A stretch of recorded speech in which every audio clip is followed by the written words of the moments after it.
A massive explosion in the heart of the Lebanese capital. The blast sent shockwaves across Beirut, shattering windows, destroying buildings, and injuring hundreds. The streets were filled with panic and confusion. My car was down there. It rolled over. I think my injuries are because of the glass. The glass cut me up. My car was like this. I don't know what happened. I was fishing. I heard there was a fire, so I began to head home. Then I heard something explode, and then this happened. I got injured. This is all I know. Rescue work began quickly. Emergency vehicles converged on the site of the blast, putting out fires and getting the injured to safety. Lebanon's internal security chief confirmed the blast originated in the port district, in a section housing highly explosive materials. Lebanon's Prime Minister Hassan Diab addressed the nation, promising that the victims would get justice for what happened. It will not pass without accountability. Those responsible for this catastrophe will pay the price. This is a promise to the martyrs and injured. This is a national commitment. While the cause is still unknown, some are already blaming the government. Lebanon is an accident waiting to happen in so many places, whether it's public services, electricity, all kinds of government industries are not regulated well. We don't have inspectors that so many buildings could collapse.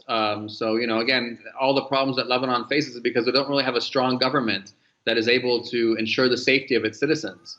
And that's been why people have been protesting. That's why the currency has been falling. So, there's so many possible accidents in Lebanon. So it's very hard to speculate. Ambulances continue to arrive at the scene of the explosion. There have been dozens of casualties. Many victims are still trapped in the rubble, and rescue work looks set to continue long into the night. The destruction of central Beirut appeared to come out of nowhere, and as the shock of what happened subsides, the demands for answers will continue to grow louder. Zana Khuder, Al Jazeera, Beirut. The death toll has risen overnight in that massive explosion in Beirut. The death toll has climbed to more than 100 people. This morning, it's said to be the most powerful blast ever seen in a city that was nearly destroyed in a 15-year civil war. Officials believe thousands of tons of ammonium nitrate, a fertilizer chemical often used in bombs, was detonated by a burning warehouse full of fireworks. Charlie D'Agata has new information on the explosion. Charlie, those images out of Beirut are just devastating. Incredible. And there are reports this morning now of more than 4,000 injured. That number is expected to climb as the search for survivors continues. Officials are blaming the explosion on thousands of tons of ammonium nitrate, as you mentioned, used as fertilizer usually, but also to make bombs. Now there are serious questions as to why such a dangerous quantity of the chemical was being stored so close to the city center. An initial explosion sent a towering plume of smoke high into the air, the inferno engulfing nearby buildings. Then it triggered something much, much bigger. The massive blast created a mushroom cloud of debris, dust, and smoke that swept through the city. What happened? From those in the street to the explosion as seen from the bay. A blast so powerful, it was felt in countries more than 100 miles away. I don't know how. My neighborhood just became a war zone. Debris and shards of glass from shattered windows became shrapnel, flying through the air at lightning speed before people could duck for cover. We still don't even know what happened yet. Bloodied survivors stumbled through the debris. Everyone who was able became a first responder. Journalist Ghada Asharif was at her desk when the second explosion blew the office windows in. Everybody was just screaming, "Get down," completely covered and in debris, buildings destroyed, and bodies being, lifted from under cars, blood everywhere. The city's hospitals, already struggling to cope with COVID-19, were quickly overwhelmed. Only those with life-threatening injuries allowed in. The Lebanese prime minister said 2,700 tons of ammonium nitrate had blown up, stored for years in a portside warehouse. President Trump said his generals thought maybe it wasn't an accident. They seem to think it was an attack. It was a bomb of some kind, yes. The blast laid waste to the port in a country that imports almost all of its food, and 85% of its grain had been stored in the destroyed granaries. Now, before the blast, Lebanon was already in a COVID-19 lockdown. Before that, widespread protests were demanding the resignation of the government. Here, the UK has joined the United States, the UN, and even traditional adversary Israel in offering international support and assistance. The destruction is overwhelming. This is the port in Lebanon's capital, Beirut. Rubble everywhere, buildings blasted open, vehicles flipped and smashed. Those caught in it, those who survived, dazed and bloody. Hospitals already struggling to cope with COVID-19, now flooded with so many blast victims, some are being treated outside. Officials say at least 78 people are known to have died and almost 4,000 are injured. The Red Cross has put out an urgent appeal for blood donors. Lebanon has a history of conflict and of bombings, but the scale of this is like nothing else. Good evening and thanks for joining us. The massive explosion was so powerful, the shock wave was felt hundreds of kilometers away. Lebanon's internal security chief says it happened in an area in the port that housed highly explosive materials. The cause is not clear yet, but as Crystal Gamansing reports, the damage certainly is. The massive plume of black smoke rising up over the port, impossible to miss. Mixed into that smoke, flashes of light, believed to be fireworks going off. Even those in cars during the evening rush hour grabbed their phones to record the dramatic scene. But no one was prepared for what came next.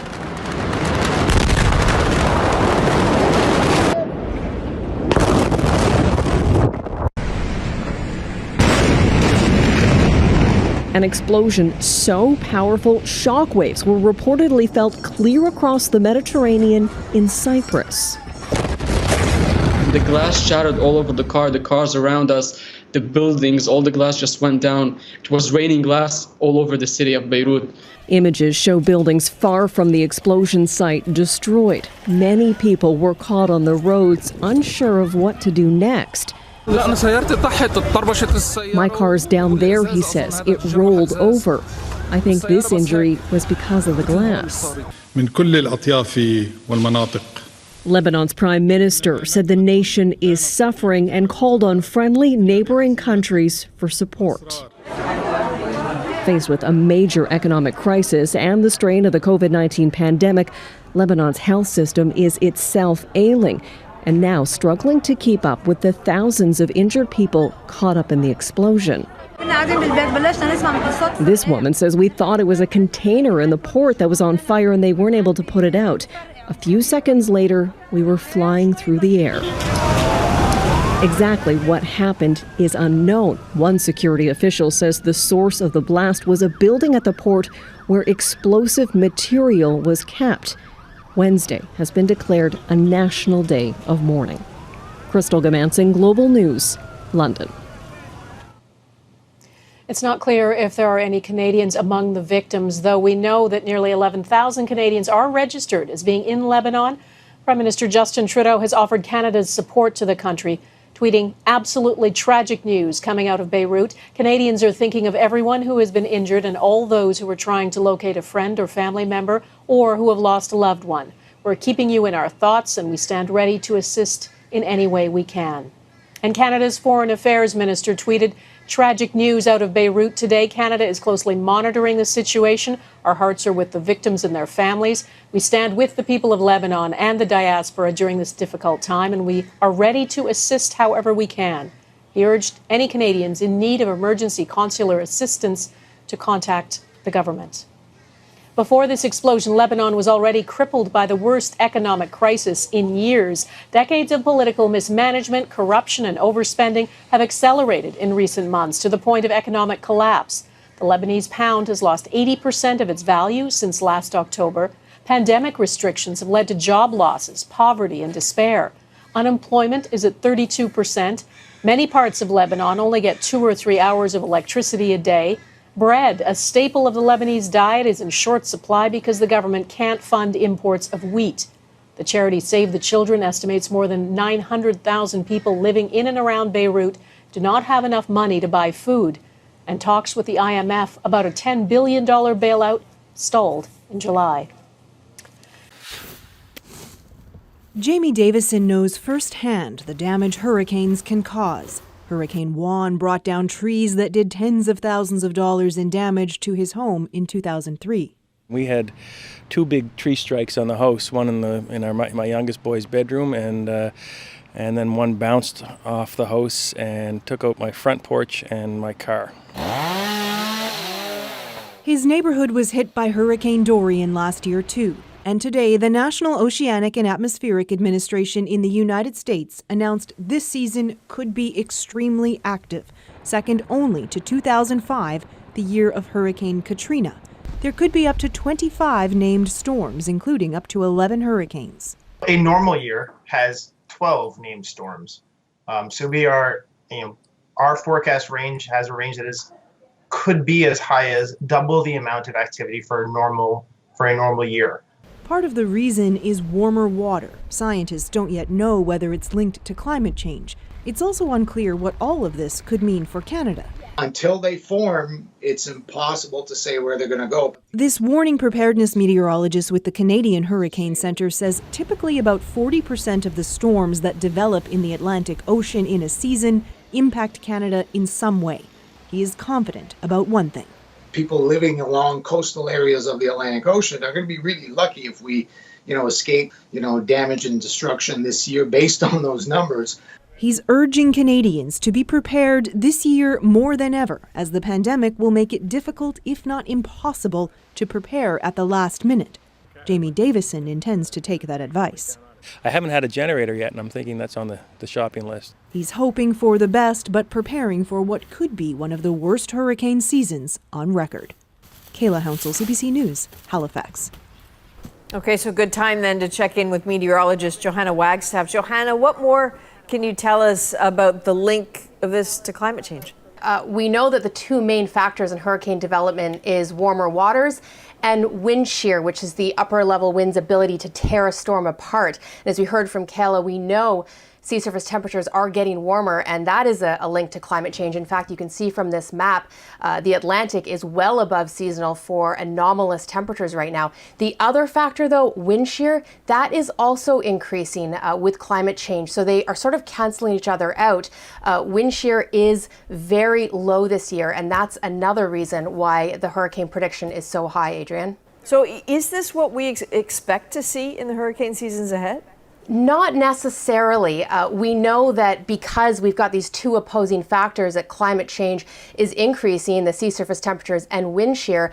It doesn't necessarily mean we're going to see more storms, but what we are seeing is an increase in intensity, and that is showing up already in a detectable way. So in the future, we may not see more storms, but we might see more Category 3, Category 4, and Cat 5 storms, Adrian. Tropical storm Isaias hitting South Florida with wind and rain, wreaking havoc in West Palm Beach and knocking out power along the coastline. Crews working to restore electricity to tens of thousands. Strong surf and rip currents closing Jupiter Beach and others. And the worry is not over. With more than 487,000 cases of coronavirus, health officials are anxious. Some may have held hurricane parties to ride out the storm. I hope that there weren't any parties, but if there were, we're going to pay the price for it. Because likely coronavirus would spread with people in a room together. Absolutely. It is a mean, menacing infection that transmits very easily. Fearing they'd be hit by a hurricane, Health First Cape Canaveral Hospital, surrounded by water, only 1.5 miles from the Atlantic Ocean, evacuated its COVID patients to another hospital, an hour's drive inland. So if this was a test, you passed? We passed great. And going forward now, because we're still in hurricane season? We're more prepared now than for the next one. We'll get better and better, and that's the goal, is to always get better. State officials say Isaias has turned out to be a practice run. The hurricane season lasts another 4 months. Today on Grand Bahama Island, misery. Roads flooded. This family shocked at the damage. Yeah, it's very high. And in the Dominican Republic, where 2 died, residents still facing extreme flooding. South and North Carolina now preparing for a direct hit. Mandatory evacuations in effect on the Outer Banks. Carrie joins us now from Satellite Beach, Florida. Carrie, could be worse, but you're still feeling the effects.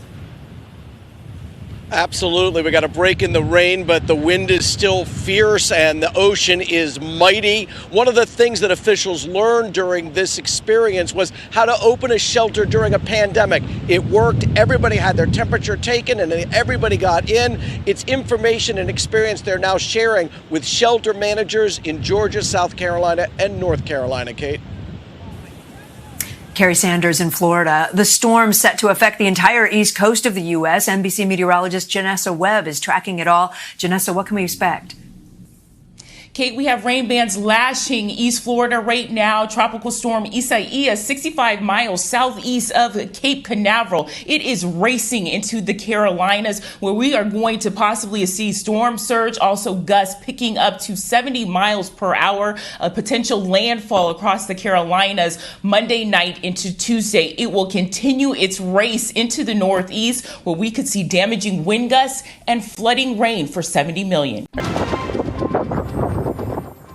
Well, take a look at this. A terrifying tornado in southwestern Manitoba last night. The scale of the twister caught on camera by storm chasers. Police say those powerful winds lifted vehicles right off the road and tossed them like toys into a nearby field. Good evening. Thank you for joining us. At least 2 people were killed by that tornado. They were driving when the storm struck and were thrown right out of their vehicle. The twister touched down at around 8 p.m. in this rural community just south of the town of Verdun near Brandon. Our Joe Scarpelli is there and has the latest. It's being described as scary and devastating. Footage captured Friday night shows this twister touching down in western Manitoba, just outside Verdun, where Tammy Skelton lives. I'm looking at this thing going, go away, get out of my yard. When it did leave her yard, she says she followed, and watching the destruction it was leaving behind, she dialed 911. The lady, all I can hear her saying is, please slow down, I can't tell what you're saying. During that call, she says the twister flipped 2 vehicles in front of her. One man was trapped in an SUV. He was honking the horn, trying to alert help, trying to get someone to come and get him. They couldn't get to him because the hydro lines were down. The 54-year-old was taken to hospital with serious injuries. 2 people were in the second vehicle. Police say they were thrown when the tornado hit. After a bit, they started CPR on the second person, and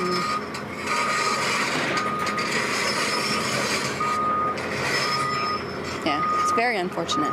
The 18-year-olds were pronounced dead at the scene. Just across the street from this farm property, one of the hardest hit areas. Dozens of volunteers now helping to clean up. It's quite bad. We got big trees down, we got bins down. Basically decimated. There's not much left. As pictures and videos of the tornado circulate online, the town's mayor is warning residents to stay back should another powerful storm emerge. A tornado, don't fool around with them. 1 minute it can be going that way, and the next minute it can take you right with it. Joel Scarpelli, Global News.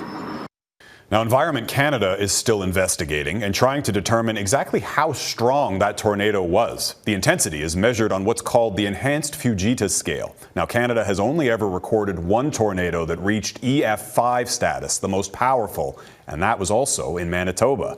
Back in 2007, that twister ripped through the town of Ely, packing winds of over 420 kilometers an hour. Incredibly, no one was killed or seriously injured. Canada's deadliest tornado was way back in 1912. What became known as the Regina Cyclone devastated that city, tearing through a residential area and its downtown, killing 28 people. Well, another twister in Edmonton in 1987 was both the second deadliest and the costliest.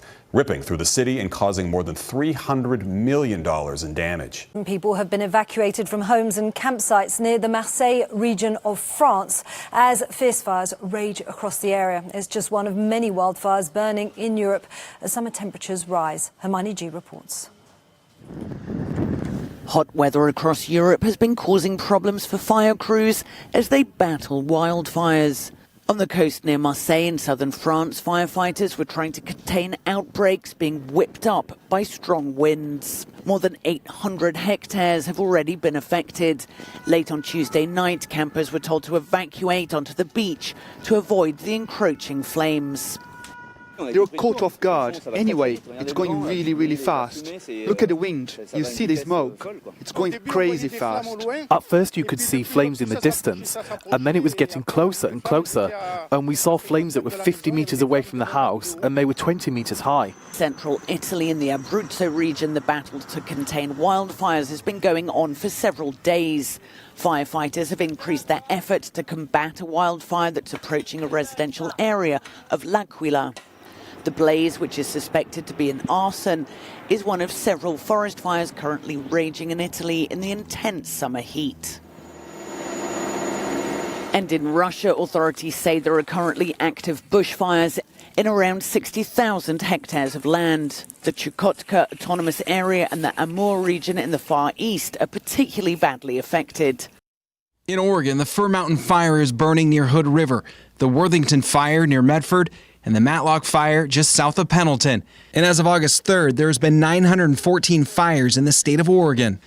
Peak wildfire season is just beginning. The National Interagency Fire Center says there is a high risk of large wildfires in certain areas of Oregon in August. Just take a look at this map. Everything in white is normal risk. Red means above normal. Jim Gershbach is with the Oregon Department of Forestry. Well, August is always a month in Oregon where you're going to see, because of the fuels drying out, the grass, the brush, the vegetation, the forests are dry in August, typically. It's one of our drier months. So far in 2020, there have been fewer fires altogether on ODF-protected lands, 468 to be exact. Yeah, it's an interesting year. Mother Nature has given us a little bit of a break so far in that we've had 70, now on lands that Oregon Department of Forestry protects, we've had 73 fewer lightning fires. That's compared to the 10-year average. Lightning-caused fires are down this year. That's the good news. The bad news is that the number of fires that are associated with humans, that have been caused by humans, that is actually up by 11%. ODF says there are a few things you can do. Don't have a campfire. I know that seems almost unheard of when camping. Make sure your trailer chains don't drag on the road and cause sparks. And third, don't park your car over dry grass. That fuel underneath that car can be dry enough to be started on fire by just the heat of the undercarriage of your automobile. Fewer fires mean fewer large gatherings of firefighters. And during a pandemic, state officials would like to avoid any potential outbreaks. The large wildfire that doesn't get started is one less fire that we have to worry about bringing large numbers of firefighting people together to fight. I'm Devin Haskins, KGW News. The Han River through Seoul overflowing its banks after days of torrential rain. An extreme weather system that straddled the central parts of the Korean peninsula for days is now being fed by a typhoon moving through neighboring China. Mountainous regions in South Korea have suffered the worst damage from flash floods and mudslides. Those killed and missing were mostly caught in homes and buildings that were inundated. If we get more rain, we'll have to evacuate. Our home might get swept away as well. It's tough. It's psychologically draining. North Korea is also being affected, announcing the highest level of warning for some areas. It's expecting rainfall of up to 500 millimeters. The National Emergency and Disaster Commission is strengthening its unified command system to minimize damage from the flooding and rains. With crops threatened, the north is particularly vulnerable to extreme weather. It's been releasing water from dams to ease the pressure on its waterways, including the Imjin River that flows into the south. In 2009, a surge of water from the north killed 6 people here. After that incident, North Korea agreed to tell the South when it was releasing water into the river. But with the recent souring of relations, all of the hotlines between the two Koreas have been cut, and the North has been flooding the river with water without warning. South Korean President Moon Jae-in has been holding an emergency meeting to coordinate the government's efforts in dealing with the rains, which are expected to continue through this week. Rob McBride, Al Jazeera, Paju, South Korea. Heavy rain continues in parts of South Korea, already hit by deadly flooding and landslides. Thousands of people have had to evacuate and key roads have been closed. Our Kim Do-yeon has the latest. With heavy rain in South Korea continuing for more than a month, the casualties continue to rise. In just the past 3 days, rain in the southern part of the country has led to 13 deaths, with 2 people missing. Nationwide, there are 42 people dead or missing since the first of the month. The flooding has forced some 6,000 people out of their homes and inundated vast swaths of farmland. Of the displaced people, around 4,000 are still not able to go back to their homes and are staying with family or at temporary shelters. Fire departments across the country have saved and evacuated nearly 2,000 people. As for property damage, the floods have affected more than 9,000 public and private facilities. Around 3/4 of those have been restored so that they are at least usable. Many key roads have been closed as well. Those include parts of highways linking the cities of Gwangju and Daegu, Suncheon and Wonju, and Daejeon and Tongyeong. Gwangju Airport had to cancel 10 flights on Saturday because its runways had flooded. But now, flights are taking off again. Kim Do-yeon, Arirang News.